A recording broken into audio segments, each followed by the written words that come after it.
I hear the tax on carbon dioxide is going to cost each family $863 a year. Well, the whole thing is crazy. Why do you say that?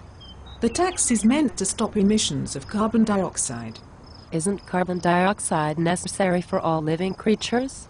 Yes, but there is a hypothesis that says carbon dioxide is causing runaway global warming.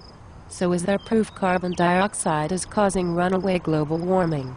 No, in fact the warming has stalled, and anyway, the hypothesis has been falsified by scientists like Australia's Professor Bob Carter and Hungarian physicist Dr. Ferenc Miskolci. If that is true, why is it going to cost families at least $863 each year? The theory is, if you penalize people, they will cut their carbon dioxide emissions. But it is nonsense. Why do you say that? Well, the Labour government has said that they will compensate people for the costs imposed on them by the tax. Can you say that again?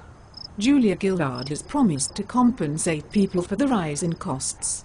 So, there is no reason then for the people to cut their carbon dioxide emissions.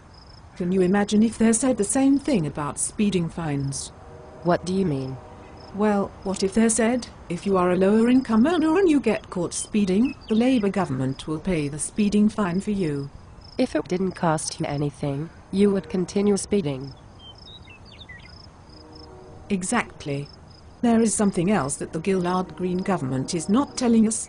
The United Nations plan to transfer $100 billion a year from developed nations to poor ones, ostensibly to fight climate change.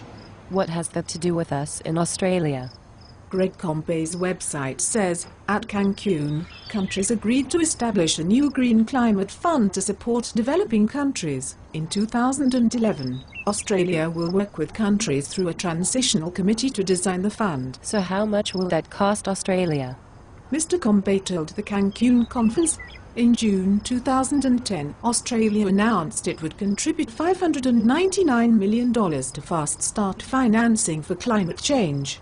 So, if the Gillard government pays the Green Climate Fund, will they still have money to recompense Australians for the increased costs?